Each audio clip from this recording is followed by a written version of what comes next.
All right, Vegas knows best, I guess. Um, 27-17 Washington, and honestly, if Michigan did not make that quarterback change in the second quarter, I think it would be a lot worse than even that. So I knew Michigan had problems. I did not know that their problems were that extensive. So shout out to the players, shout out to the coaches. They answered the bell after a really tough loss last week. They definitely did look better. Things definitely went better out there for us. And we looked like a team that might be able to fight our way back into a bowl game. It was a very weird game though, right? Because usually uh you have a football game that kind of follows a general flow, and there might be moments where the momentum shifts a little bit, but this game was just like the first 20 minutes or so was just phenomenal, fantastic, amazing. And then after they subbed out Orgy for Tuttle, it was really everything was just a downer for I'd say 20 maybe 20 minutes of game time. And then we just took over. And that playing with your emotion thing, it felt, I mean, I've seen football games like that before, obviously, but this game just was all over the place with how it was making me feel about this team. Probably partially because we are at a little bit of a crossroads with this current Huskies regime, I know, and I don't know if this game is going to comfort people that we have the right guys in place. But what I can say is the team's not done, right? The team is not rolling over. The team is not quitting. The team is bouncing back because you saw it. The discipline was better tonight. We had, I think, 3 penalties that whole game, maybe 4. So yeah, there's definitely some good stuff to take away from this one. I'm happy that the team was able to pull together like that. This game was getting away from them. They gave up what 17 unanswered points. Tuttle was tearing them up. Well, the Michigan offense with Tuttle in the game was tearing us up, not Tuttle himself. But this could have gone in a very bad and depressing direction. But they took control. They overcame the Will Rogers interception that looked like it was going to kill our momentum just as we were taking control of the game. They bounced right back. They took the ball back, and they seized complete control of the game at that point. Excuse me. So, hey, I'll take the wins where I can get them because the rest of the schedule is rough.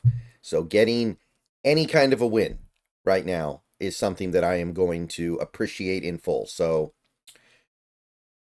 the uh, the offense really, you're playing a Michigan team that is loaded with future first round picks.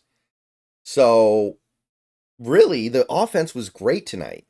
Remember, we had 2 missed field goals, a miss and a block, I guess, and we probably should have put up at least 33 points on this defense loaded with talent.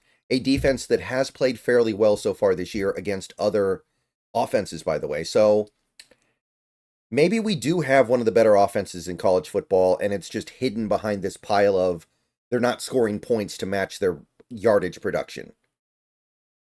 So I uh I will say I think maybe I was underestimating the offense a little bit. I still think that there's something a little bit lacking there. Maybe they need a true number one receiver. Maybe they need a quarterback who can push the ball down the field. There's a little something missing there, but it's actually probably better than I felt like it was coming off of that Rutgers game. It was easy to get down on that after that Rutgers game, but you look back at it, the team moved the ball like it was nothing. They just couldn't finish their drives.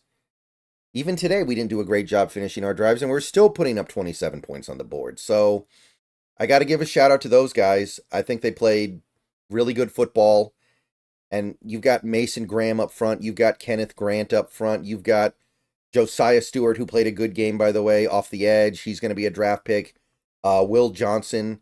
Not that Will Johnson had a particularly good game, don't get me wrong. A couple plays where he just looked lost, but that is a very talented defense. And this offense shows that they're not what they were last year, but they are very good, and they are capable of putting up some real numbers here. So that stuff's nice.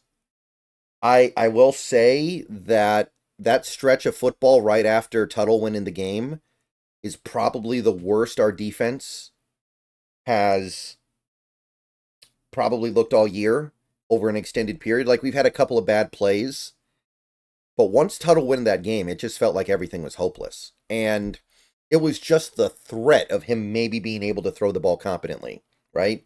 Because it's not like he was actually making a bunch of plays down the field with his arm. He just was at least kind of competent at playing the position, which you cannot say about Orji. Really makes you wonder why Orji was in the game to start. And who knows if we win this game if Tuttle plays all 60 minutes, because Orji was that bad. But hey, I'm grateful for it, right? I want these wins. This season isn't about trying to get in the top rankings. At this point, we know that we're not going to be one of the best teams in the country. We already know we're not making the playoff or anything like that. We're just trying to get wins here. We're just trying to make a bowl game. We're trying to do the best that we can. So I don't really know where else to go other than that. The time, the clock management at the end of the first half. I mean, if we did not win that game, all of our conversation right now would be about that, and about how we have a big problem with Jedd Fisch, and about how Fisch just isn't getting it done, and we're seeing some signs that are going beyond the level of talent he has, and I don't know if I want this guy around long term. Fortunately, you win that game, so you don't have to have that conversation, but what an awful, ugly, terrible sequence, right? Everybody just standing there with their hands on their hips watching the clock run down. You deprive yourself of probably 2 shots at the end zone, and then your field goal gets blocked. It was enough to really kind of make me align with the Jedd Fisch. I don't even want to call them haters, because I don't think they're haters. They just don't think he's good. And, looking at a sequence like that, you do have to admit that there's something not right here. And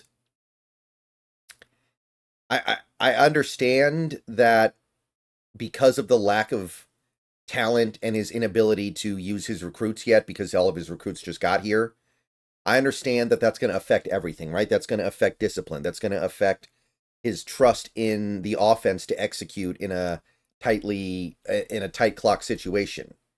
I get that. So I don't want to be impatient with Fisch, but sequences like that, where it just doesn't make any sense at all and it doesn't seem excusable on any level, makes it really hard. The good news is we can at least say this offense is moving the ball with tremendous efficiency, right? We are going up and down the field without problem, without issue. I mean, it has to be said that if this team, the difference between this team being undefeated and easily ranked right now is just the fact that they are not cashing in on their scoring opportunities. They're moving the ball. They're getting scoring opportunities with the best of them. They just can't finish. So, I don't know. I'm really torn on the Jedd Fisch thing. I really liked him when we got him. I thought that was a great hire. I thought that he was going to be the long-term guy here. Admittedly, now I don't know, but I kind of feel like I would know if we hadn't won that game.